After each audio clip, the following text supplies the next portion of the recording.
여러분들은 우주라는 말을 들으시면 보통 어떤 상상을 먼저 하게 되시나요?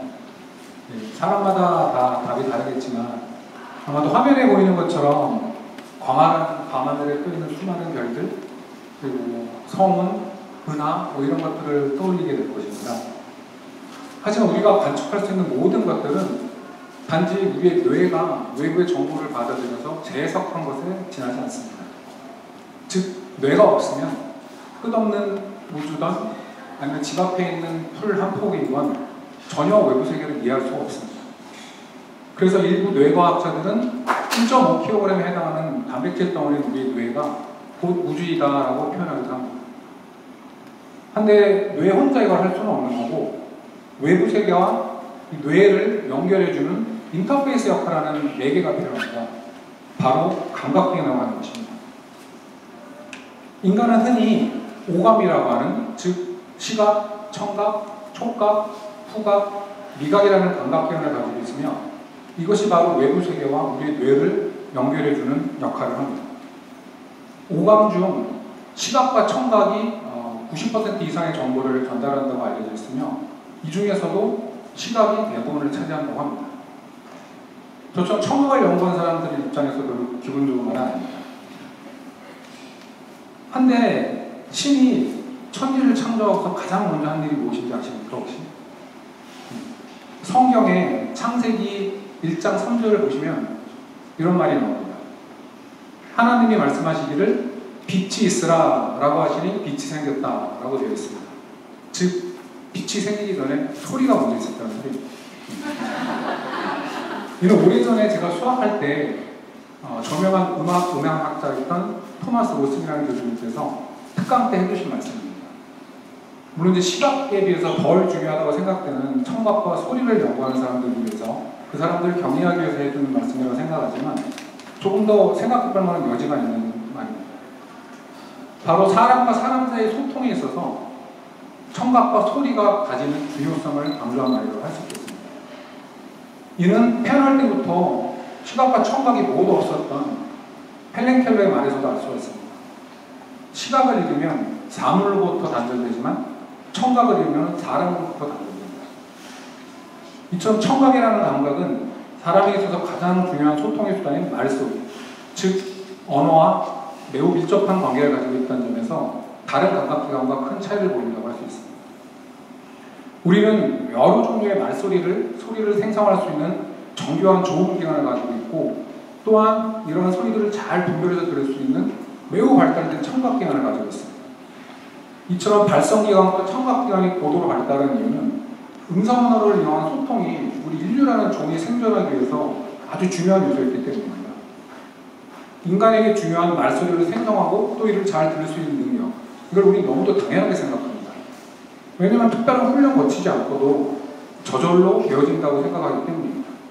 하지만 이는 실로 어마어마하게 놀라운 능력입니다. 저는 지금 분당 약 200단어의 속도로 말을 하고 있습니다. 이를 음소 단위로 환산하면 초당 약 20-30개의 음소를 제가 말하고 있는 것이고 이것이 제 입 밖을 나와 공기라는 내지를 통해서 여러분 귀에 전달이 되는 것입니다. 이처럼 빠른 속도로 제 성대와 성부, 입술, 혀의 위치 등을 움직여서 다양한 말소리를 생성하는 것도 매우 놀랍지만 단순한 고막의 떨림으로부터 자음과 모음의 차이를 인지하고 단어와 문장과 심지어 문맥까지 유추해낼 수 있는 능력은 실로 어마어마한 능력입니다. 많은 분들이 음성합성이라는 말을 들어보셨을 겁니다. 영어로는 Text to Speech, 줄여서 TTS라고 합니다. 이는 문자일이 입력으로 주어지면 이를 말소리로 생성하려는 시스템을 말합니다. 음성합성은 응용 분야가 매우 넓기 때문에 지난 수십여 년 동안 많은 연구자들에 의해서 지금 굉장히 높은 수준에 이르렀습니다. 특히 충분히 많은 양의 텍스트 데이터와 이를 읽어서 녹음한 음성 데이터가 쌍으로 존재하기 때문에 딥러닝 등의 기계학습 모델을 통해서 아주 자연스러운 말소리를 생성할 수 있습니다. 글이 주어지면 이를 읽어서 말소리로 만든다. 너무 당연하고 대부분의 사람들이 특별한 과정을 거치지 않아도 쉽게 할 수 있습니다.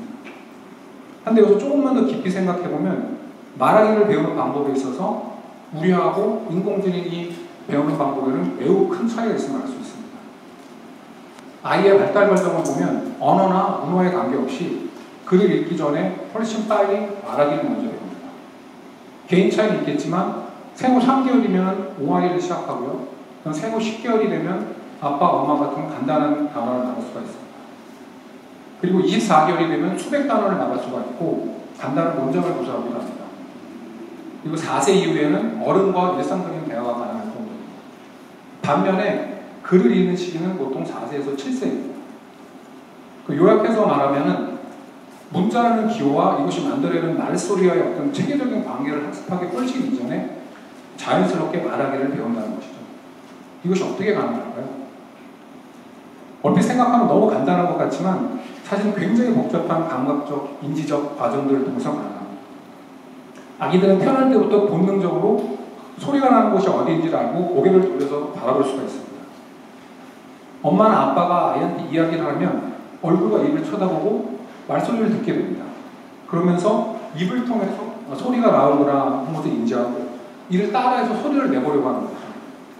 이때 매우 중요한 것이 청각기관, 즉 귀를 통해서 자신의 목소리를 듣고 이것이 자기가 들은 엄마나 아빠의 소리하고 비교하는 바로 청각적 피드백 메커니즘입니다. 엄마와 비슷한 입모양을 해서 소리를 내니 비슷하게 들리는구나 하고 학습하게 되거든요. 만일 다르게 들렸다면 혀의 위치나 입의 모양 등을 바꿔가면서 조금씩 다른 소리를 내고 이것이 자기가 들었던 소리와 같아질 때까지 계속 반복해서 학습하게 되는 것입니다. 정말 놀라운 것은 이걸 누가 가르쳐줘서 그런 것이 아니라 주위 환경, 즉 부모님, 형제들, 친구들 또는 시청각 콘텐츠 등 그 주위와의 끊임없는 상호작용을 통해서 스스로 학습한다는 것입니다. 저는 이처럼 아이들이 말하기를 배우는 과정을 모사할 수 있는 인공지능 연구에 관심이 있습니다. 읽기를 완전히 마스터한 성인이 읽은 데이터를 바탕으로 훈련이 되는 기존의 인공지능 알고리즘을 벗어나 아이들이 스스로 자연스럽게 말하기를 배우는 그러한 인공지능 알고리즘입니다. 조금 전에 제가 인간의 놀라운 말하기 능력에 대해서 얘기했습니다. 이번에는 듣기와 관련된 뛰어난 능력에 대해서 얘기를 해보겠습니다. 잠시만 눈을 감아주시기 바랍니다. 제 목소리 여전히 잘 들리시죠? 그러면 다른 소리를 한번 들어보겠습니다. 눈은 여전히 감고 계시기 바랍니다. 제 목소리가 여전히 잘 들리시죠? 자, 그럼 눈을 감은 채 제가 질문을 할 테니 답을 생각해 보시기 바랍니다. 태양으로부터 6번째 떨어지는 행성의 이름은 무엇일까요? 네, 이제 눈을 뜨셔도 좋습니다. 대부분 아마 답을 생각하실 것 같은데 답은 바로 토성입니다. 근데 제가 질문을 드리는 동안 음악 소리가 질문을 듣고 답을 생각하는 데 혹시 방해가 되지 않으셨나요?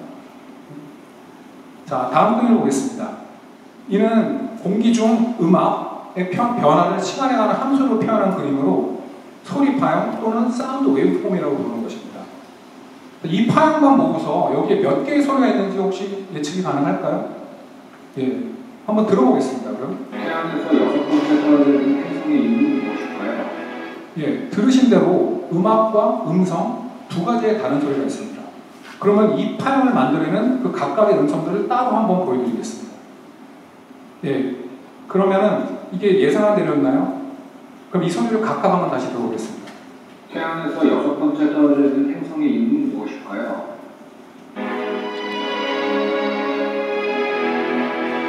자, 들으셨다시피 하나는 아까 제가 드렸던 질문, 즉 음성 신호였고 다른 여러분이 그때 들으셨던 배경음악 소리였습니다. 하지만 이 파형만 가운데 파형을 보고서 이것이 각각 왼쪽과 오른쪽의 소리로 이루어졌다고 예측하는 건 거의 불가능해 보입니다. 하지만 우리의 귀와 뇌는 이를 가운데 그 파형을 듣고 전혀 다른 제3의 소리로 인지한 것이 아니라 원래의 소리였던 음성과 음악으로 너무 쉽게 분리해서 들었습니다.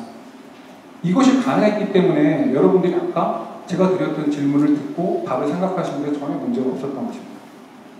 이를 청각 장면 분석이라고 하고 저는 이제 컴퓨터 알고리즘을 통해서 여러 개의 소리가 혼합되어 있는 소리에서 원하는 소리만을 추출해낸다든지 아니면 반대로 원하지 않는 소리를 제거하는 연구를 하고 있습니다.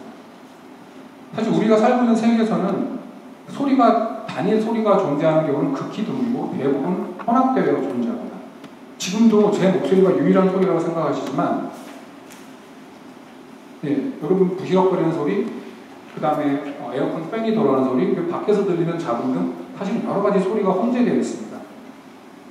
음원 분리 알고리즘은 이처럼 음악이나 음성 등 여러 분야에 활용되는 높은 가능성을 가지고 있습니다. Started up here. This is technology that we've had on our Camaros, our Corvettes, a few other vehicles.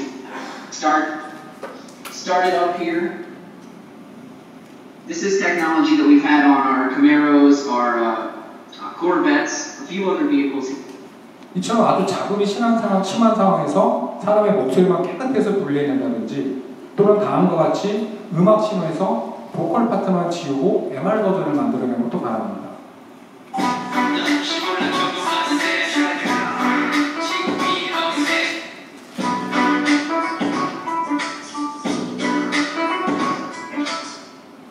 네, 이제까지 우리는 인간에게 있어서 가장 중요한 소리를 할 수 있는 말소리, 즉 음성 언어에 대해서 얘기했습니다. 그렇다면 말소리를 제외하고 인간에게 그 다음으로 가장 중요한 소리는 무엇일까요? 아마도 대부분의 사람들이 음악이라고 답할 것입니다. 작년 4분기 국내 시장을 보면요, 음악 스트리밍 서비스 사용자가 1000만을 훌쩍 뛰어넘습니다. 이처럼 음악은 수많은 사람들의 사랑을 받을 뿐만 아니라 그 소비 행태에 있어서도 다른 콘텐츠랑 아주 크게 차별되는 특징을 가지고 있습니다. 사람들에게 인생작으로 꼽는 영화가 뭐냐고 물어보고 그것을 몇 번 봤냐고 제가 물어보면 10번? 아주 많아야 3번 정도라고 대답을 합니다. 책도 마찬가지고요.